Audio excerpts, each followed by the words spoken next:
All right, so I'm Eli Stemler. Myself and Michaela Mahoney are going to be presenting the South Bloomfield Dam study findings on behalf of Group E. So our bottom line up front, all the values on the slide are presented with intervention. The total project risk, AAL, is 8.96 e to the negative 3, with an APF between 1 e to the negative 6 and 1 e to the negative 5. The average life loss is between 1,000 and 10,000, and our primary risk drivers were overtopping of the embankment as PFM2, and that represents approximately 95% of the risk. And the second one being CLE at a construction interface, which is PFM1. And our team will be recommending that this be a DSAC2, and our incremental risks are considered to be not tolerable based on the 4 TRGs. So a quick orientation of the project. In the center there, you'll see the main earthen embankment. In the upper left, you'll see the intake tower, which discharges into the retreat channel and stilling basin down in the bottom center. And in the upper right, the image, you can see the spillway, also with the OG, the concrete OG chute. So the dam itself is constructed of rolled earth fill with a crest elevation of 1513.15. The crest width is 30 feet and alignment length of 2,130 feet with a maximum height of 120 feet above the stream bed. And both the upstream and downstream slopes are 1 on 3.5. The dam cross-section consists of a 4-foot thick rockfill slope protection layer, underlain by a 1-foot thick filter layer. And this filter on the upstream side is full height. However, the downstream slope terminates at approximately elevation 1478. The embankment bar materials have a fines average of approximately 25%, with a range of 5 to 40%. The soils are native to the area with boulders and cobbles removed, with likely gradations, really poorly graded sand to silty sands. Construction began on this in 1953, and it was completed in 56 under 2 contracts, with stage 1 being the first completed in the first construction season, and stage 2 of the dam was finished in the remaining 3 seasons. There are no records to indicate that treatment at this stage interface. However, stage 2 had specifications that included doing some additional compaction and scarifying, and there was no information provided in the IS regarding the actual embankment foundation. The outlet work structures included a single 16.5-foot diameter gated discharge tunnel that emptied into a stilling basin structure for normal pool regulation. This tunnel was constructed through the right abutment to the downstream discharge portion, was done with cut and cover methods, and the stilling basin is founded on rock and includes tie-down anchors as well. The spillway structure consists of 5 42 by 32 Tainer gates, and there is a sill crest elevation of 1467.15 on a total length of 210 feet. The control sill is the concrete OG chute. The AEP shown above is actually related to the top of active storage, which is really near the top of these Tainer gates. The actual gate elevation was not provided, so it's assumed that they're relatively equal. There's no indication of the spillway ever having passed flows. However, the Tainer gates were loaded in the 1985 Pooler record up to about 6 feet of their gate crest. So now I'm going to turn it over to Michaela, and she's going to get into our loading hazards. Thanks, Eli. So here's the probable maximum flood for South Bloomfield. It was based on the 72-hour PMP obtained from HMR 5152 with a 5% increase in precip to account for orographics of the watershed. The antecedent pool elevation was set to the full flood control pool at 1499.15. Sensitivity on starting pool elevation showed that the peak elevation is not sensitive to starting pool. The PMF was routed considering a 150% peak per unit response at the dam, which resulted in a peak pool elevation of 5.4 feet of overtopping at an elevation of 18.7. The project is capable of regulating approximately 80% of the PMF. The PMF was most sensitive to the PMP depths and peaking factors, so for further study to refine the PMF estimate could be improved by performing a site-specific PMP to better define the total volume, and doing a 2D hydraulic model to better estimate the peaking factors associated with the watershed. Next slide. Here's the volume frequency curve. The critical inflow duration was estimated to be 3 days based on the top 11 historic events. HEC, SSP, and Bulletin 17C were used to derive the volume frequency curves. The 3-day duration is shown in the blue curve. The inflow record included systematic data, multiple historic events, and regional skew information. A perception threshold was used to represent years with missing data from 1890 to 1929. The total period of record for this analysis was 1890 to 2017, which resulted in an effective record length of 88 years. The regional skew information was incorporated and used to weight the at-site skew value using Bulletin 17C procedures and resulted in a skew of 0.587. Next slide. This is the stage frequency curve. It was developed both graphically by using the empirical stage data points on the lower left portion of the curve and stochastically using RMC RFA on the upper right portion of the curve. The blue curve on above the top of flood control pool is the expected curve. The uncertainty bounds were estimated using HEC SSP graphical general frequency analysis. The reservoir model was calibrated to the observed events and assumed limited discharges up to the full control pool and then spillway releases. The AEP of the top of flood control pool is approximately 1 in 100. The PMF elevation 1518.7 has an AEP of 6 E-4, and 150% PMF has an AEP of approximately 1 E-5. The large uncertainty bounds on the less frequent elevations are a result of the relatively short period of record inflow data used to inform the analysis. Additional study could be conducted to reduce these uncertainties, which would include updating the study to the state-of-art practices and current methodology, incorporating regional precipitation frequency analysis, and a paleo flood study. Hey, Michaela. That PMF frequency, yes, pretty frequent. Would you expect with updated study that would be shifted? Yes, I do. At least in order of magnitude. Okay. All right, thank you. Here's the seismic hazards. There was no site-specific PSHA conducted for this project, so the mean seismic hazard curve was developed based on the regional 2014 PSHA from USGS. All of the PGAs were very low at less than 0.1 Gs. Some overview of the consequences. Here are the breach parameters used for this analysis. Just want to note that the life loss was not sensitive to changes in the breach parameters. A consequence solicitation was performed as a part of this issue evaluation study. The information gained during the solicitation helped inform the emergency preparedness inputs for the consequence analysis.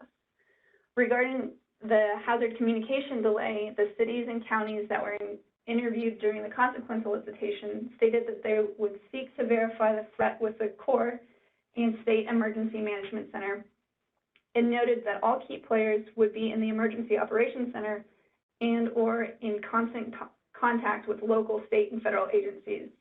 The local emergency management agencies stated that hazard communication would be issued quickly after verification. Based on an interview that was performed with the emergency management officials from downstream communities, the warning diffusion curve for the downstream population most resembled the HEC LifeSim preset configuration of moderately fast. This curve assumes a uniform distribution where the upper bound curve warns 100% of the population at risk after 100 minutes, and the lower bound warns 100% of the population at risk after 190 minutes during a daytime event, and during a nighttime event, the upper bound curve warns 100% of the population at risk after 180 minutes, and the lower bound warns the population after 6 hours.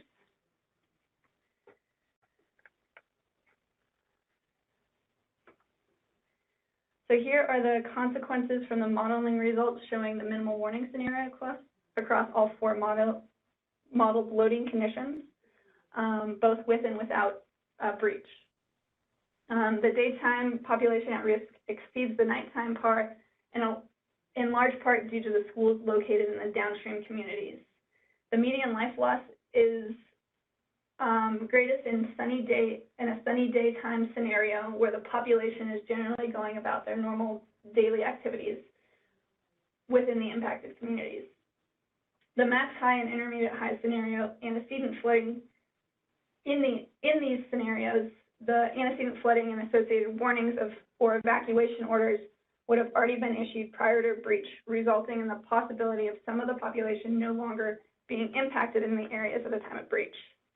For non-breach scenarios, both max high and intermediate high loading conditions resulted in life loss. This means that some life safety risk exists even in the non-breach scenarios.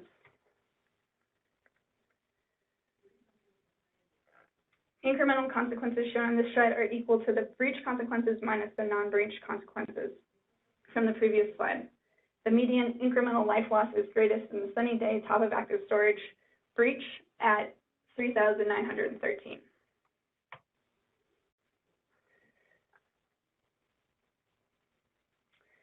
This figure shows the location of some of the major population centers downstream of the dam. Westbrook and Franklin are within 7 to 15 miles downstream of the dam, and Millington lies 15 to 60 miles downstream of the dam and has the largest population of over 20,000 residents. The estimated maximum high pool breach inundation would impact a middle school, community college in Franklin, and an elementary school and state police facility in Westbrook. The population at risk, and the life loss potential are highest in the daytime when schools are in session. This can be seen in the estimated population at risk table here, where the daytime PAR exceeds the nighttime PAR in all scenarios. The majority of the structures in these communities are residential, with schools, commercial, and industrial structures intermixed. Here is the flood inundation for Franklin. Again, this is 7 to 15 miles downstream. This is the bottom picture shows the inundation extent at top of active storage, and the upper shows the max high pool. Red is breach, or blue is not breach.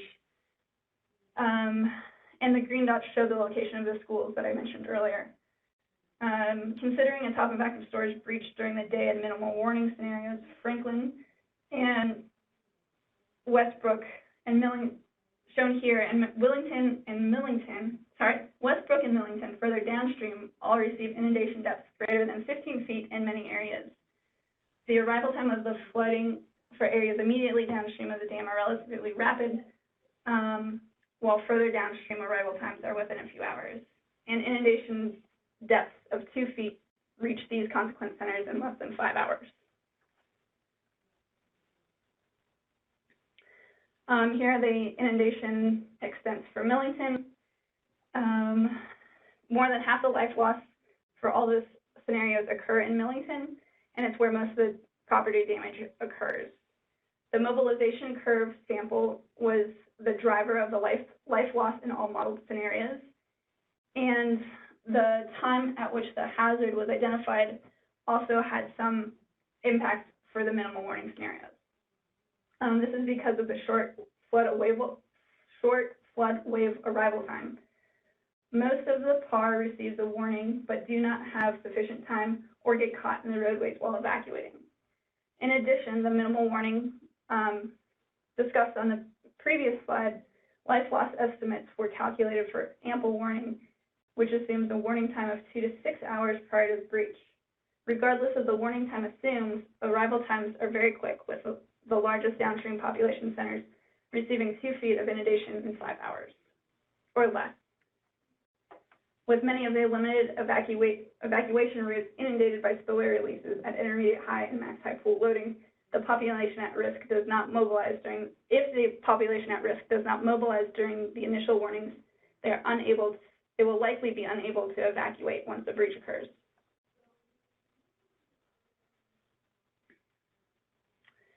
Here are the annual lost economic benefits.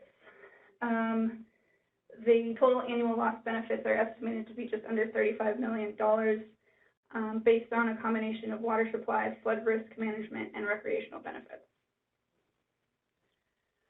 Okay, so if there's no questions on the loading or consequences, Eli is going to walk through the first failure mode.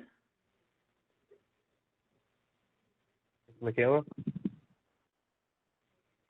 All right, so our first risk driving PFOM deals with CLE through the dam embankment along a continuous zone of core compaction that is expected to fully extend through the width of the embankment at that stage 1 and stage 2 construction interface. This failure mode only contributes, again, to a small portion of the total risk at roughly 5% or less.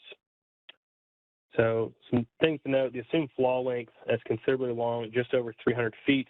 Embankment samples do show fine contents, normally greater than 15%, and sometimes as high as 45%.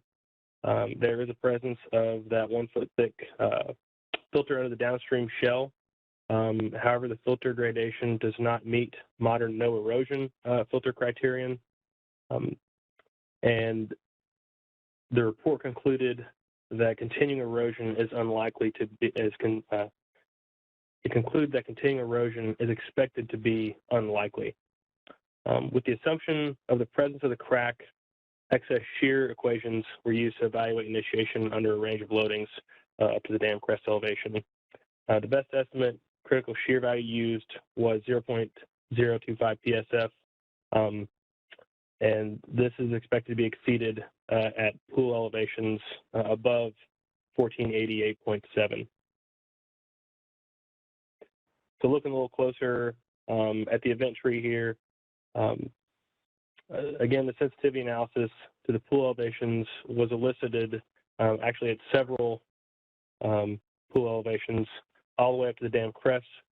These initial nodes for flaw geometry and potential for exceedance of the critical shear stress were actually elicited to be considered highly unlikely or remote that they would exist or that the shear stress would be exceeded. However, the continuation progression nodes that followed were considered to be very likely based on the embankment materials and zoning. So the AEP for initiation was approximately 4e to the -3 for the top spillway pool elevation, and that was used for the critical loading APF as well in plotting this PFM. So Eli, on yes. your last slide, you said that the downstream filter didn't meet modern filter criterion, but continuing erosion was unlikely.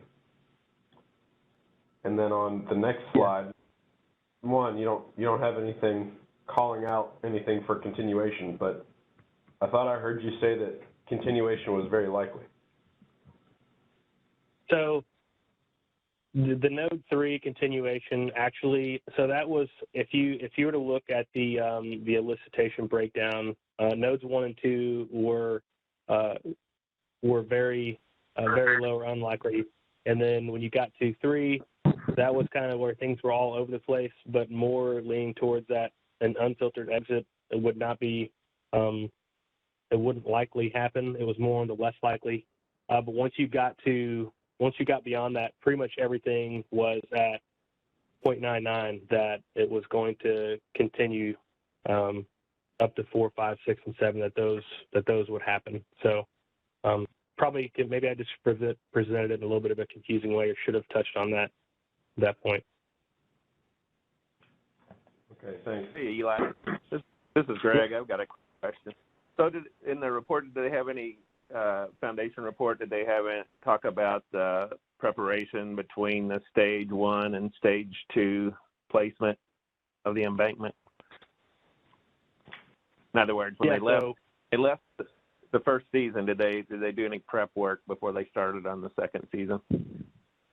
Right. So there was no documented evidence that they did any prep work. However, the stage 2 construction contract did have a specification in there that they were supposed to basically treat that surface, scarify it, rough up the top 4 inches to try to prevent any type of discontinuity between those 2 lifts. And now that I think about it, there was something I could have noted, that the soil samples taken, they were not able to locate in those samples where that stage interface was. So basically the soil samples did look like there was a fairly uniform embankment profile. Okay, thanks. Yeah. Anything else? Okay, I'll move on. So getting into the probability of failure is considered with and without intervention, the APF is nearly the same at approximately 7.2 E to -8.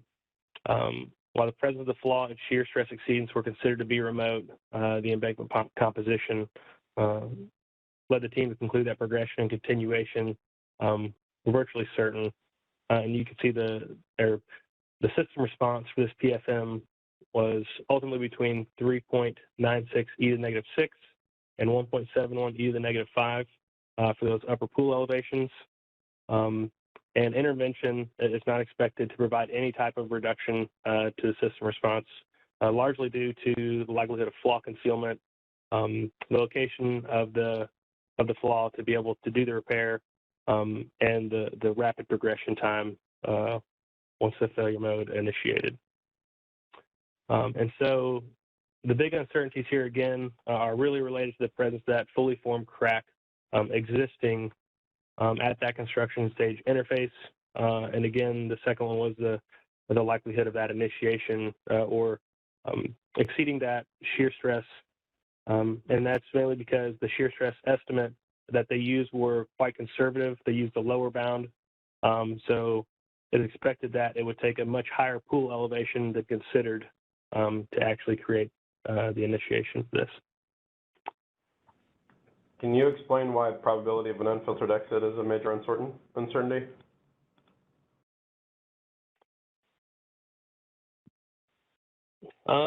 We actually did discuss that a little bit. I think I don't know. It's tough because there is a filter there, but it's not expected to. It doesn't meet modern filter standards. So it's kind of something I'm not well versed in, anyways. And we don't have a geotech, because that would have definitely been something we discussed on our team. It was brought up, but we were all kind of like, what do we do? If I can jump in, Eli. Sure, go ahead. All right. Yeah, I think we discussed that the filter, it's not how you design one, right? It's going to perform pretty well. And I think it's wrapped into that continuation node where, the risk starts to pick up a little bit. So I don't think we're going to make any recommendations based on it, but confirming its performance might reduce some uncertainty, I think, is all we're showing there. Sorry, Eli. Are you good? Does that answer your question, Adam? So that inflection point in the system response, yeah, I think. Are you good, I Adam? think so. Yeah, so that inflection point in the system response represents once it gets to that initiation level or the shear stress is exceeded. That's when you start to get the flaw starts to progress. Okay.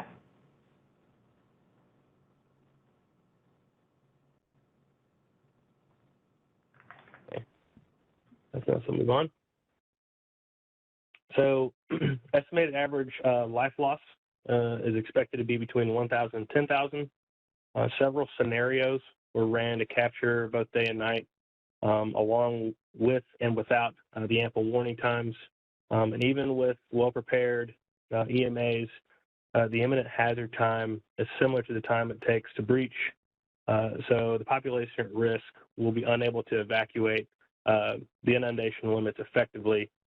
So only life loss estimates then were that were associated with minimal warning time were considered for this PFM.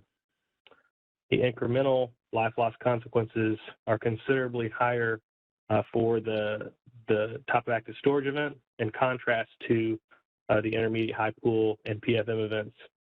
So this is largely due to the population having time to start mobilizing as a result of earlier non-breach flood warnings from spillway flows that would precede those larger events. So the uncertainties in the breach parameters were not considered in the consequence modeling. However, that modeling did indicate on a minor level that the results would not be sensitive to big changes in those characteristics.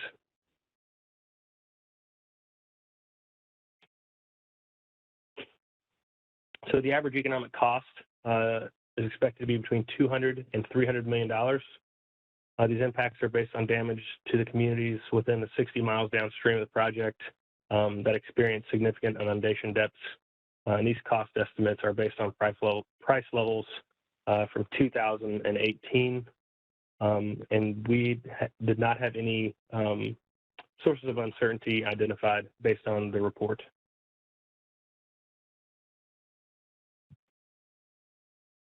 And then I'll pass it over to Michaela for PFM2 if there's no questions on that.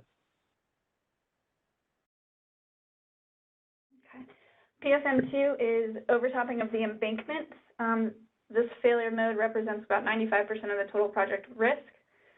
And pretty generic overtopping failure. A large flood event occurs and exceeds the reservoir elevation of 1315.15 at the top of the dam and begins to overtop the main embankment. As the overtopping flows progress down the embankment slope, a head cut forms from a nick point, and the outer shell of the embankment begins to erode. As this outer shell erodes, the cohesionless zone downstream of the core is destabilized and washed downstream. The progressive erosion causes the embankment core to destabilize and topple, advancing erosion across the dam crest. Efforts to intervene are unsuccessful, and the head cut meets the reservoir, leading to a rapid breach and widening and uncontrolled release of the reservoir. Here's the event tree that was elicited. The team used WinDAMC to inform the overtopping breach possibilities of the embankments. Node 1, the modeling results indicated that the rock fill, the outer shell, would fail with depths, overtopping depths greater than 2.1 feet, which is associated with 87% of a PMF event. Unsuccessful intervention was deemed virtually certain due to the short response time prior to the event, the long length of the embankment that would need to be raised to a relatively high height to prevent overtopping. And then finally, node 3, a breach of the embankment. Based on the WinDAMC results, the 100% PMF is expected to breach towards the end of the hydrograph, and 150% PMF is expected to breach near the peak overtopping depth of 10.4 feet. Next. The annual probability of failure for this is 6.29 e to the minus 6 with and without intervention. The rock fill, this was driven by the fact that the rock fill is expected to fail at 2.1 feet of overtopping, which is less than a PMF event, and overtopping from the 100 and 150% PMF are expected to have much greater depths of overtopping. The big sources of uncertainty. There, the 2.1 feet, that's only for the downstream rock fill, right? The rock fill cover, not for the whole embankment? Correct. Okay. But the embankment is, so that would, once the rock fill is eroded, then the likelihood of breach is very high.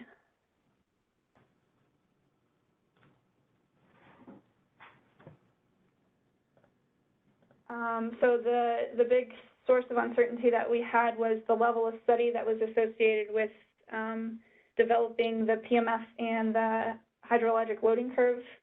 The study did not use current methodologies or procedures. And so as I mentioned earlier, updating the PMF and the loading curve would significantly reduce the uncertainty associated with this failure mode, as well as probably decrease the annual probability of failure.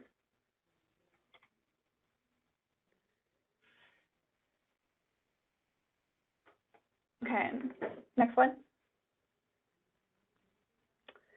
Average life loss is between 1,000 and 10,000, with the expected incremental life loss of approximately 1,400.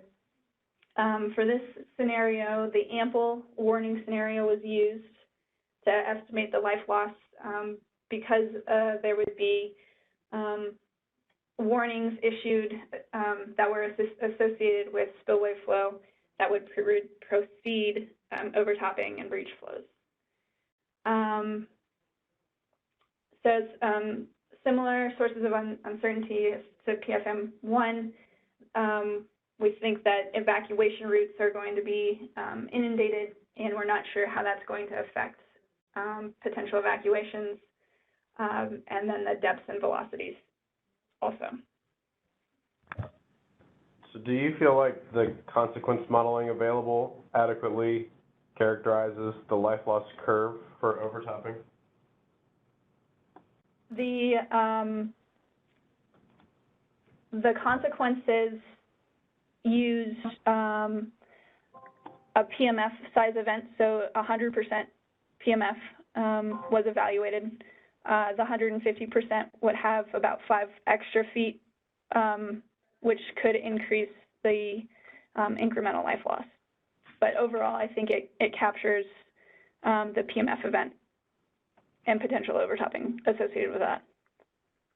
Well, so there's only one consequence run that captures a pool elevation above top of dam. So you go straight from intermediate high pool to max high pool. So you don't have anything at top of dam or anything between top of dam and max high pool. Just concerned that there may be an inflection point somewhere that has been missed. Sure. Yeah, that it wouldn't hurt to have more refinement in the life loss. And then a quick follow-up question. So the wind dam model estimates that breach at the PMF event won't occur until the very end of the hydrograph. How does that match with the breach initiation assumption in the modeling? And how do you think that could affect the consequence estimate? So the breach breach parameters estimated a relatively quick breach due to for the max high pool loading. So once the so you're overtopping you get through most of the overtopping and then you breach, but there would still be time due to the short breach time. There would still be time to fully breach the embankment because you still have water going over the top of the crest. Sure. Just wonder if that additional amount of non-breach flow downstream would result in a reduced level of incremental life loss. So you're going to have more non-breach flow downstream, and you'll have less reservoir volume by the time you get back down near the crest. So your peak breach outflows will be smaller too. I'm just wondering if that's another source of uncertainty, maybe potential overestimation. Yeah, it could be. Okay. Very much so. But so the limited sensitivity that they ran on the breach parameters indicated that life loss was not sensitive to the formation time, to the breach parameters. Okay, yeah, formation time, but not initiation time. I don't think they ran any sensitivity on initiation time. No, they did not. Okay, all right, thank you.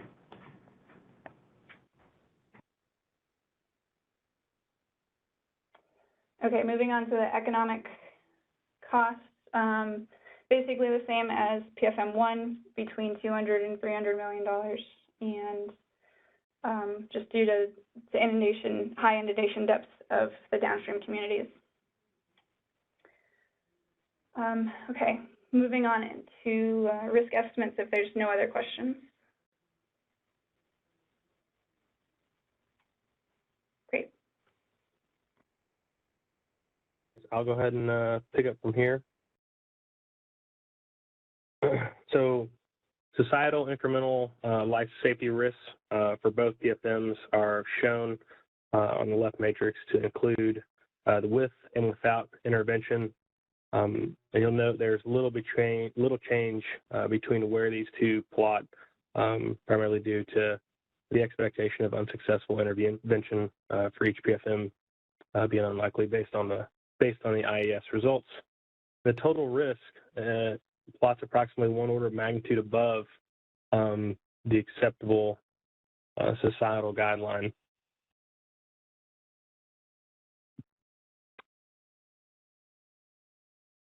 And moving on to our individual incremental life safety risk, the matrices here for individual life safety risk plot the same again for with and without intervention. And the group most at risk is the permanent population of Bloomfield, which is immediately downstream of the dam. An exposure rate was assumed to be 1.0 with a fatality rate of 0.91, largely due to the high inundation depths. And then since the total APF is less than 10 to the -4, the annual probability of life loss for the person, in this case our group most at risk, is also less than 10 to the -4.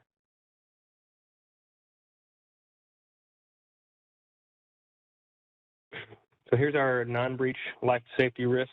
It's relatively high due to the flooding resulting from spillway flows.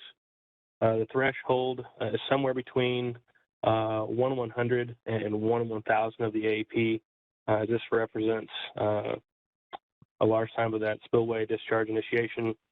Life loss estimates for non-breach are considered to be high with an average of 10 to 100. And there are no downstream dams or levees that are anticipated to be overtopped by these non-breach scenarios.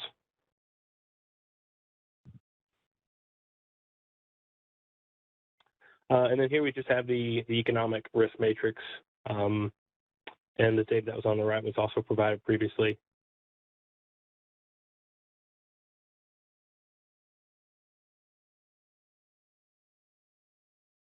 So if there's no questions, we'll move into our DSAT classification. So here we have the matrix that just shows how the Bloomfield project compares to the current portfolio, with the uncertainty and scatter plot actually shown as well. And this plot does have our with and without, which are actually right on top of each other anyways.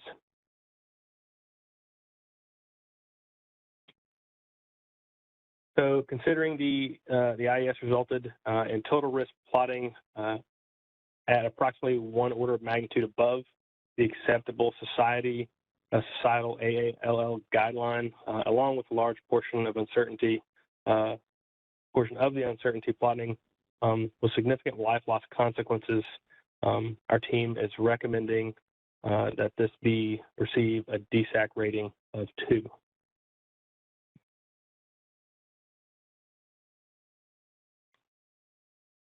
And moving into our tolerable risk guidelines.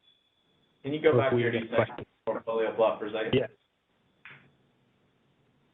All the way back. Right there? Yep. Just pause there for a second. Yeah. Sure.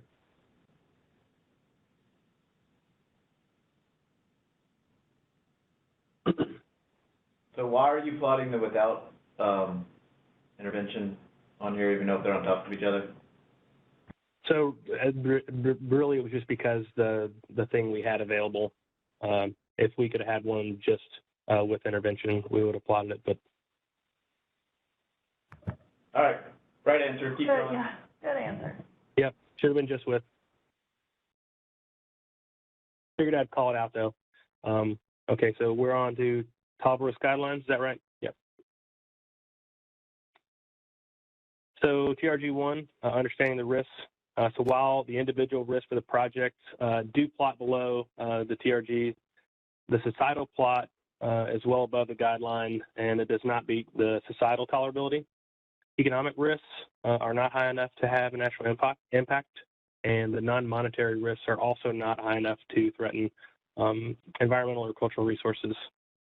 PFM2, being the primary risk driver, relies heavily on PMF hydrologic hazard. There's uncertainty in the methodology used to determine these hazards, while there are also several state-of-the-practice methodologies that can be used to fine-tune these hazards. The team believes that an updated study could have an impact on the current plotting position for total risk. With that, we believe that TRG1 has not been met.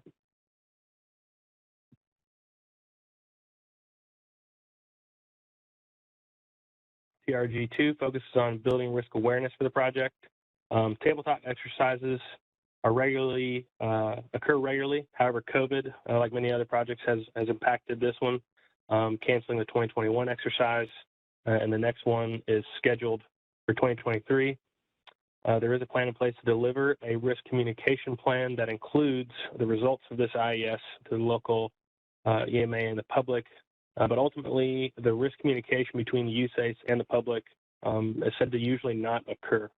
So considering the short warning times and the high life loss consequences, the risk communication is considered to be a critical element. For this reason, our team concludes that TRG2 is also not met.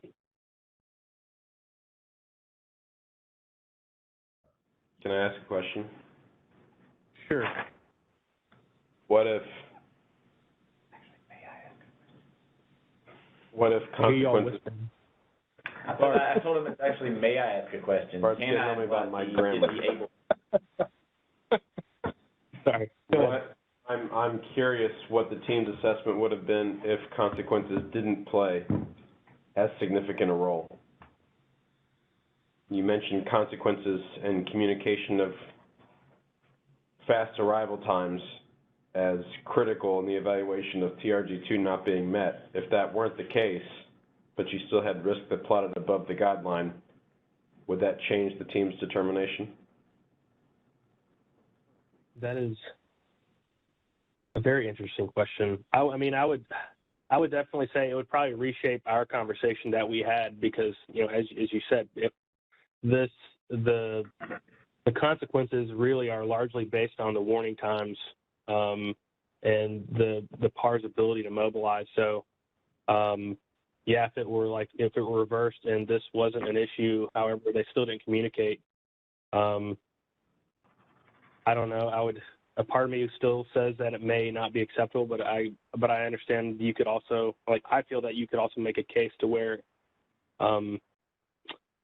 it may be acceptable if you had plans to, or a defined plan in place to start that dialogue or that communication, but it just hadn't been started yet. Maybe that's a caveat to say it's met, even though it's not ongoing. So I don't know if that's a reasonable answer, but that's just what came to mind.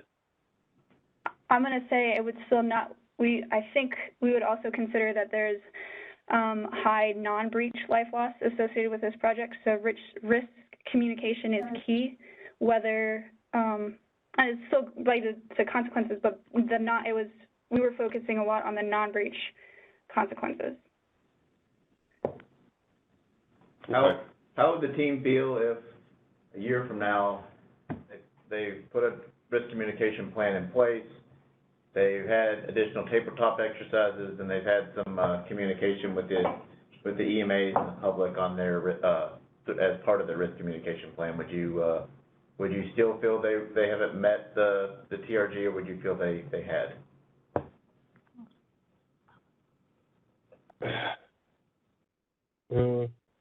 That's actually something we discussed too. Was like how even if you had a plan in place. So I would still say no in this case, just because the supplement that we had alluded to the fact that there had been up to this point no communication. So until that changes in some way, I think it needs to stay at not met. If it is something that had kind of been off and on in the past, then I could see where you give them some credit and say, yeah, maybe you'll tell them it is met, because they do have a formal plan in place to conduct that communication. But on this one, it just sounded like it had not been a consistent thing at all in the past. But if we were in a situation now where when we gave you this assessment, we told you the risk communication plan is in place and these meetings and stuff have occurred, you would say it was met? I would have to look at the effectiveness of it. Is it something that's really reaching everybody? It can't just be a rubber stamp of a plan. So, I mean, I think that goes into, getting a little more in the weeds is like, you'd have to look at all the aspects of it. Mike, I don't know if you're wanting to join NSC, you're coming up there, but you're welcome to chime in if you'd like. No, I just wanted to back you up. I mean, if you wanted to, you could do some contingent upon it actually happening, but with the risks being, the non-breach risks are pretty high here for life safety, and the frequency is just over 1 in 100. So I think this is something we want to be pretty firm with and say that is critical that it does happen to the public, especially the ones that will be receiving the first warning, understand that they're in the floodplain for non-breach risk for normal operations for this dam. Until that's really communicated and done, I don't think we'd want to waver on that too much. Sounds good, I like the discussion. Keep going. All right. Moving on to TRG3. So we have an NID score of 72 out of 100. The scorecard was impacted by primarily a late PI report and the EAP not being fully updated, and the tabletop cancellation. The project staff do have a strong instrumentation and monitoring program, and they do have firm plans in place to update the EAP following the receipt of this IES, and the tabletop exercise is also, as I said, scheduled. So with those considerations, we do believe that TRG3 is met for fulfilling daily responsibilities.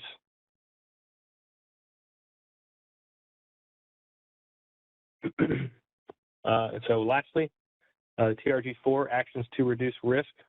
So in 2017, an IRRMP was developed. However, a portion of these IRMs are still being completed, and some actions have been taken to reduce risk, including updated inundation mapping, vegetation tree removal to assist to better inspect the dam, updates to lighting and surveillance.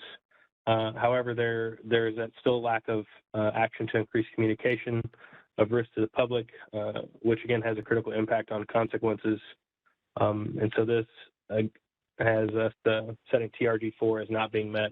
And obviously we had this, I think we had this exact discussion in the previous, or at the end of the first presentation as well. But yeah, so our decision still is that TRG4 is not met. Any questions on this one or our rationale? Yeah, I got one, Eli. So, you guys when they developed you know, the frequency curve for the H&H, did it assume, so are the Tainer gates, do they open like when water gets to the top of the gates, then they open them, or when does it say in the water control manual that those are activated? Could they, you know, if you had some forecasting and knew that, you know, a big flood was coming, can you open up those gates earlier and possibly reduce some of the risk, or did they mention anything about that? There really wasn't any mention about operation and control, like, you know, something like a water quality control manual and when that trigger elevation is. Just kind of based on the frequency, or I think it's the stage. One of the charts we had, you can tell that the initiation to open those gates is once they get to the top of active storage if water is still rising, because it flatlines before the elevation starts rising again. And that's likely due to them open those gates with the, you know, add another 190,000 CFS of outflow. But there really wasn't any discussion as to when they do that or if they would do it early based on forecasting. So. Okay. Yeah, it looked like a pretty flashy system. So, you know, if you could open the gates earlier, I was just wondering if you could get some risk reduction by doing that action. Yep.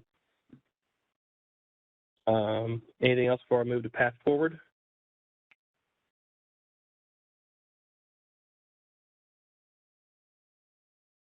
So the big thing here, generate key updates that inform hydrologic hazard, specifically the PFM peak elevation and the frequency duration curves, and use these to update and reevaluate the incremental risks, likely have a big impact on PFM2 especially, and also could impact some of the TRGs being met.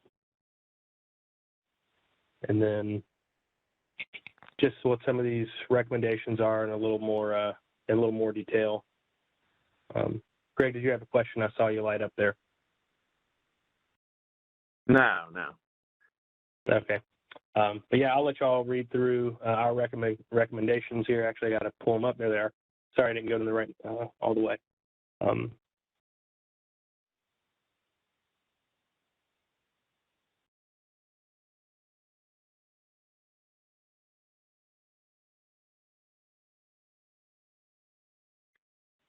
And then, of course, once you've had a minute to read through these,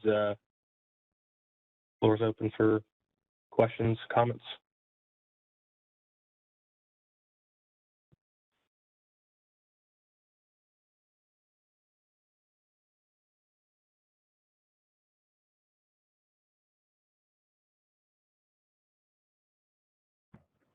All right, let's go ahead and vote. So Kirk, if you can put the Socrative link in the chat again, that'd be great. And then groups, what do we have? Groups D and C. Go ahead and answer the poll questions. And Eli, let's pull up the DSAC plot. One more. There's the portfolio plot is up now. Just tell me when to step through and I'll step through. that sounds good. If you just want to hang here and then people can ask to see a certain slide if they need to.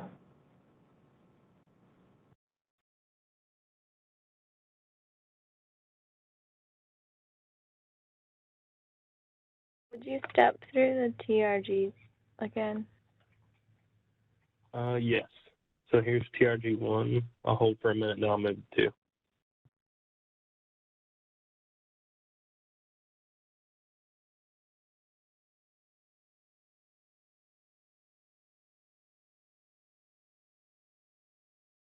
Move to 2.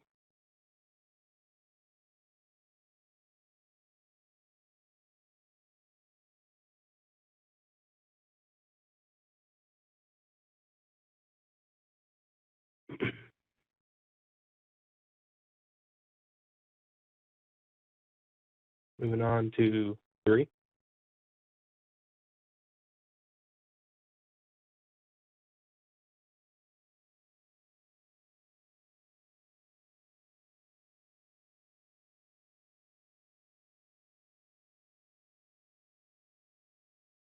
Then here's TRG 4.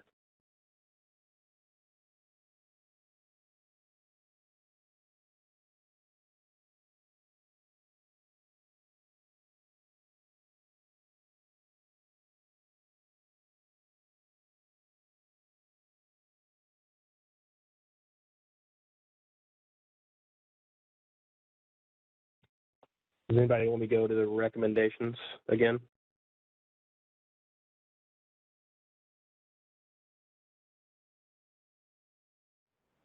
Path Yeah. forward to 5. Good. Path forward. And then I'm going to move to the detailed recommendations now.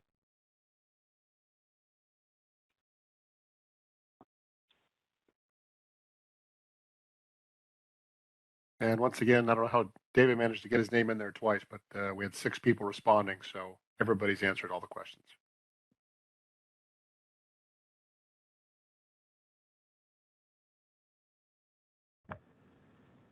Okay, so it looks like we had 1 for DSAC 3 and 5 for DSAC 2. Excuse me.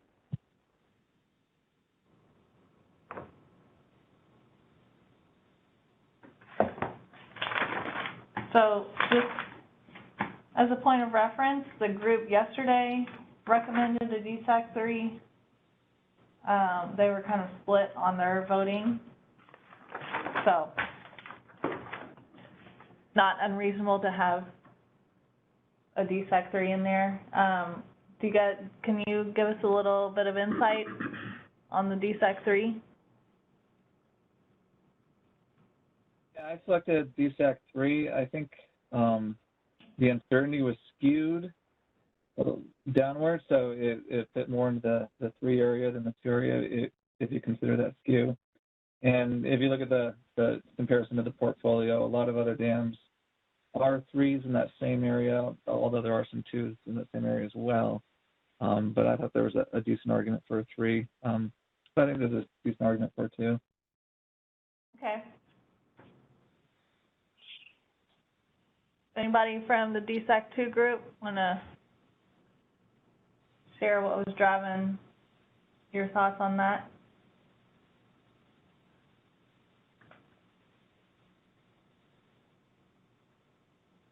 I was influenced by my previous but limited experience with performing additional H&H, which I have only seen drive the frequencies higher. So considering that uncertainty into account, I went with a DSAC 2. Okay. Yeah, I started talking on mute and was saying the exact same thing. I was leaning more 2 versus 3 because I thought making it a 2 kind of made a higher case for needing to do that additional H&H modeling. And I feel like the H&H modeling, loading specifically, could be drastically improved, which could very much affect where this thing plots. Okay. Yeah, this is Greg. Yeah, I thought, I think we talked maybe Monday or Tuesday in the class about, the plot, it's more than just a number. And I think, the fact that the TRGs, several of those weren't met, kind of pushed me back to a 2 on this one. I think if they had met all of them, I'd have been more likely to give it a 3. But I think since, a lot of the TRGs weren't met, that, that's kind of why I chose a 2. Just caution, that we want to kind of decouple tolerability and DSAC. I know, it seems kind of intuitive to consider both somewhat interchangeably, but I know I've heard Tim say that before, that they're really separate evaluations, but I think those are all good reasons. What about Courtney?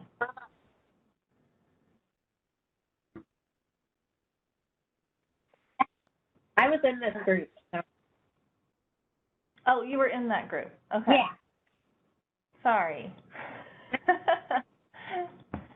Okay. Let's go to TRG 1. Okay, so unanimous, not met.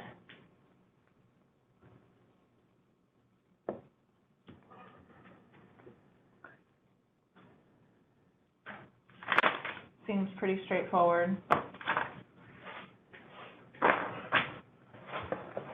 What about TRG 2?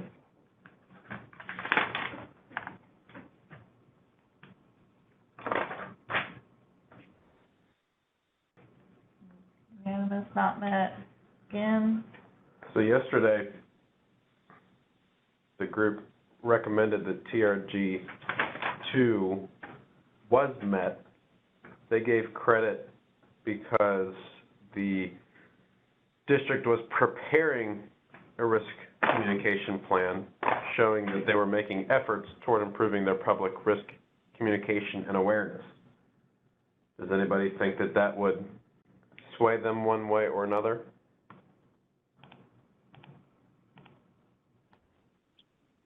I would lean not toward letting it affect my decision. I feel like intentions can be really good, but if they're not followed through with, then, you know, that creates a problem. So I would lean more towards still saying it's not met, but obviously would change that decision down the road if it was performed.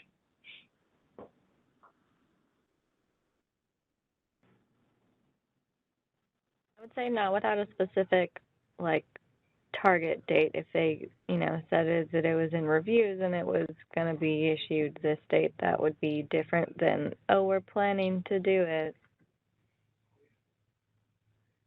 So without knowing the details, I would say no. It would not change my answer. Okay. All right, what about TRG 3? All right. So unanimous, met. Does anybody have concerns over the somewhat low DSPMT score? And that they hadn't updated the EAP recently?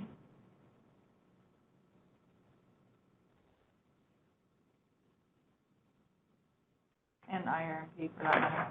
Yeah, I'd say I have a little bit of concern there. And again, just for point of reference, there's not necessarily a right or wrong, but the group yesterday voted not met. So I think it just boils down to yeah. Yeah, so unanimously not met yesterday. Unanimously met today. So I think it's that threshold of, oh, go ahead. I was Sorry. going to say, to Jamie's point on the last TRG, I think I have concern over the fact that the EAP's not been updated, but the fact that they have a plan to update it once the IES is complete makes me feel a little bit better. That's kind of saying the exact opposite of what I said on TRG2. I was going to ask. I changed my answer. I'm just kidding. Yeah, right. But it's something, I don't know, I just feel like, you know, the purpose, or, you know, I guess one of the main takeaways from the IES is being able to evaluate your dam from a risk perspective and prioritize and understand what needs to be done. So if your plan is to wait until you have more information to, you know, better make that, you know, an informed decision, then that's logical to me. Whereas, I don't know, something about the way it was made was just the way it was worded, but with the risk communication plan, I didn't have the same level of confidence that it would actually happen. Maybe partially due to the fact that it hasn't happened to date for that first bullet on TRG2. I think the difference is just that both teams made their case. They took your advice, Adam. So, They met the objective. there you go, yeah. Can somebody from group E walk through the NID scorecard and detail where lost points were? Yeah, so I was gonna bring that up. I think I'm off mute here. Let me make sure. Yeah. So the big loss of points, one was on physical security, which I get that that's important, but as it pertains to some of like, you know, the dam safety and like consequence issues or tolerable risks that we were looking at, we kind of kept that in mind, and thinking about it now, that's probably a bullet that should have been on there as well, or maybe I talked to it, or maybe I just wasn't good at clarifying it, but that one and the PI report being late were the two big things that were really dragging that score down. Trying to open the document as well.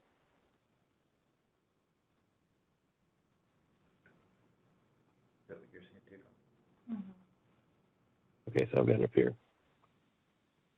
Yeah, so again, that was those two ones that I just mentioned were the big players in pulling things down. And then, of course, you know, we talked about that that EAP there was a plan in place to update upon receipt of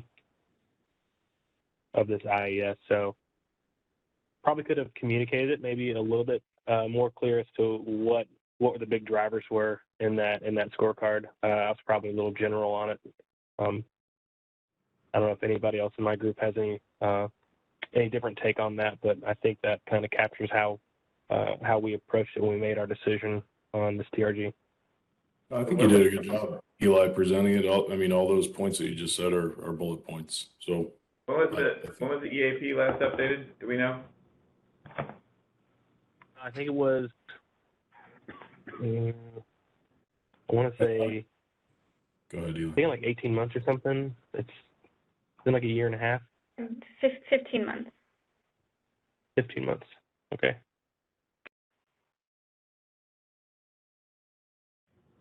So I guess that's something to consider too. Maybe that it hasn't been incredibly long since it's been updated, but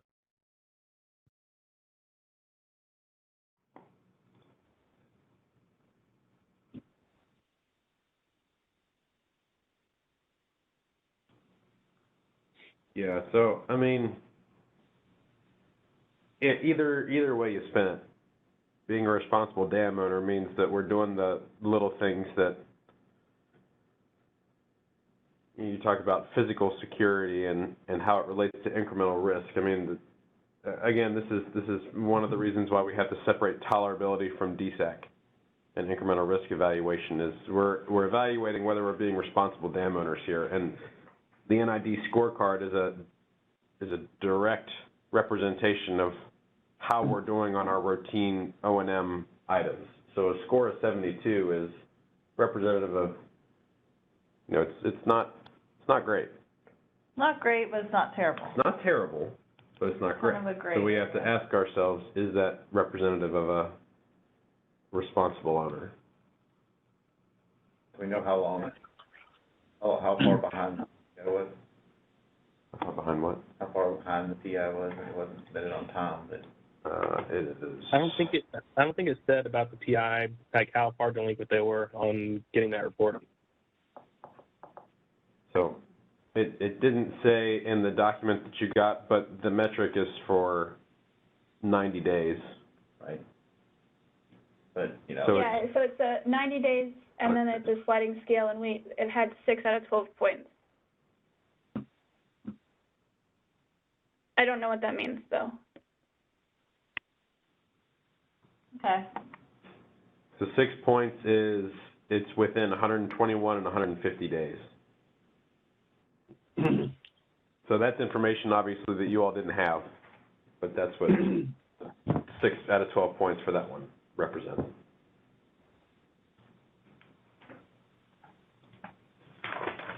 With more information, we definitely could have looked at it differently.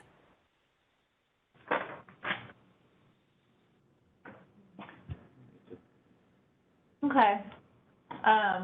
let's go to TRG 4.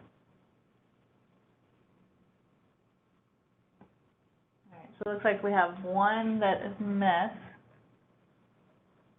The rest are not met.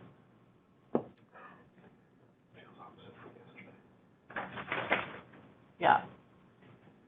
So yesterday, just for point of reference, the group is kind of split. We know that, we haven't done all the IRMs, but there seems like there's a culture of pursuing risk reduction from what has been done, so.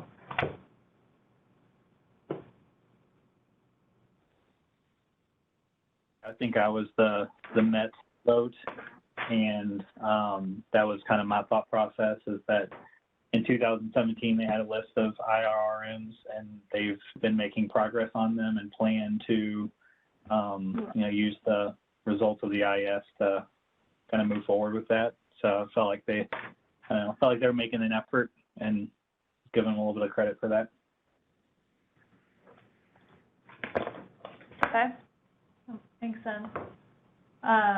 So the not nets, were you thinking like the fact that they haven't completed all the IRMs, is that what was driving that?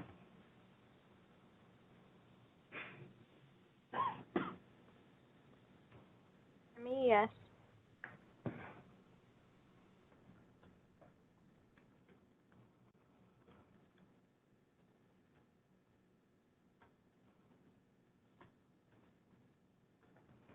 Yeah, I don't remember them saying which ones weren't met, but based on them saying they're not met and recommending it not be met, I assumed should be not met. Maybe I should have asked what all those were that they didn't complete yet.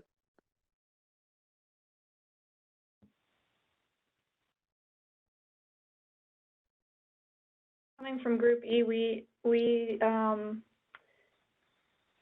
so this is kind of contrary to our TRG 3, but we said because the EAP hadn't been met and they don't have any risk communication, that we felt that it was not met.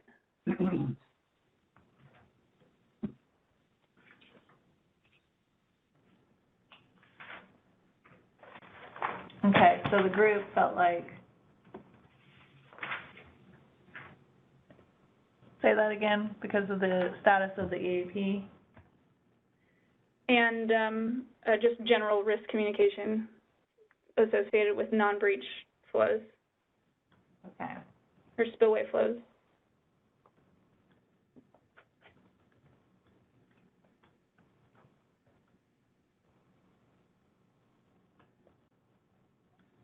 Okay. Was somebody gonna say something? Sorry.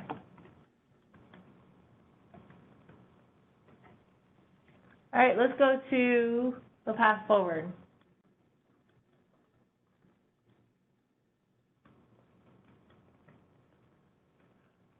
Looks like we have more detailed hydrologic modeling, additional consequence scenarios for the pools between top of dam and PMF.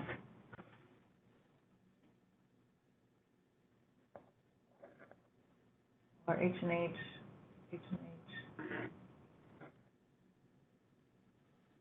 So I don't know who made that one at the top, but that's a good thing to pick up on, is the additional consequence. So I'm curious why that wasn't captured by more members, voting members.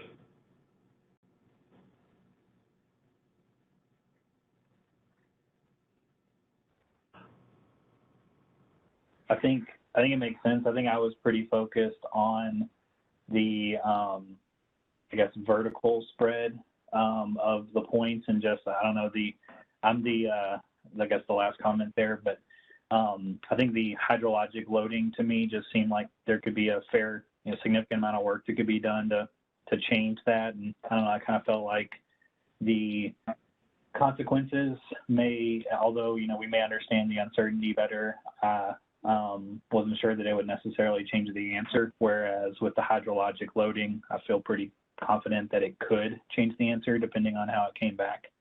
So I was just more focused on that part of it, I guess. So let me ask this. Let's say we work on the loading and the frequency of our pools, our stage frequency curve shifts to the right by, let's say, an average of an order of magnitude. So our APF drops an order of magnitude, or even an order and a half of magnitude. Is it more important at that point to consider potential uncertainty and sensitivity and consequences? Because as it stands right now, yeah, I agree, consequences would need to be reduced by, 900 or 2,500, whatever it is, to get to the societal risk threshold. But let's say our APF is reduced by a couple orders of magnitude. Could it affect it then? I mean, it could affect it, yeah, but if you reduced it, like you were saying, 1 to 2 orders of magnitude, then you're pretty solidly in a 3 range, maybe even, I guess probably still in a 3 range with the consequences. So yeah, that's a fair point. You could definitely, I don't know, I feel like we could always, not always, but in most scenarios, could run more sensitivities to better understand the risk. My kind of takeaway from my project experience so far is I quite often say things like, I don't think running additional sensitivities will change the answer, but then we run sensitivities and we find things that are surprising. And so I generally lean more towards wanting to do more sensitivities because things, we just miss stuff sometimes. And so, yeah, I definitely see your point. I agree, it could definitely be helpful, but I guess felt like it would be not as influential as the loading stuff. I hear you. So, My counter would be that I don't see it as sensitivity. I see it as a gap. We're missing consequence modeling runs, and we haven't fully defined our consequence curve. And our breach parameters may not be representative of our best estimate. So it's not so much we have our best estimate and we're just performing sensitivity to see how much it matters. I see it more as along the same lines as the loading. We know the loading isn't correct. We can do more work to refine it, so we should. Yeah, that's a good point. that's true if you consider it a gap and not representative of the best estimate, but the same point you're making with the hydrologic hazard, if it shifts the direction that maybe then it matters more. The same thing is if you updated it, could go the other way and make less of an impact. And so I think it makes sense to update the H&H and see where you're at and then proceed, not precluding additional consequence modeling, but I guess I didn't view it as specifically as a gap in understanding rather than just additional refining of it.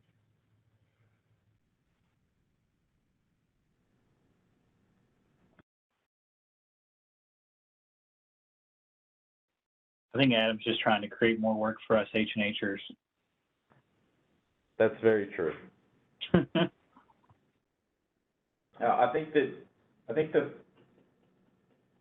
statement needs to be, when we're doing a quantitative assessment just like this, we need to be able to defend and define our parameters better than maybe we've done in this case. We need to have when we're looking at what appears to be a critical pool from our analysis that isn't modeled, we haven't really fully defined the shape of the curve at that point for consequences. If we haven't really done breach parameters that may match our best estimate, or we don't have enough understanding of the sensitivity of the breach parameters, we don't really know what's going to happen. So when we're in this level of study with this level of risk, we're going to recommend we're a DSAC 2, which if this was a real life scenario, we'd be recommending this move to dam safety modification study. We haven't fully defined everything. So once we start addressing these failure modes with some kind of modification or something else that goes along, whether it's a structure or non-structural measure, how are we going to continue to evaluate these things as we start kind of making some risk reduction somewhere, or like as he pointed out, we might have a better understanding of our H&H and our loading may come down in that regards. I think it's more of a understanding of the level of study and the level of risk and making sure that we've kind of gone to the right degree on all of our pieces and not just on the overall SRP side of it.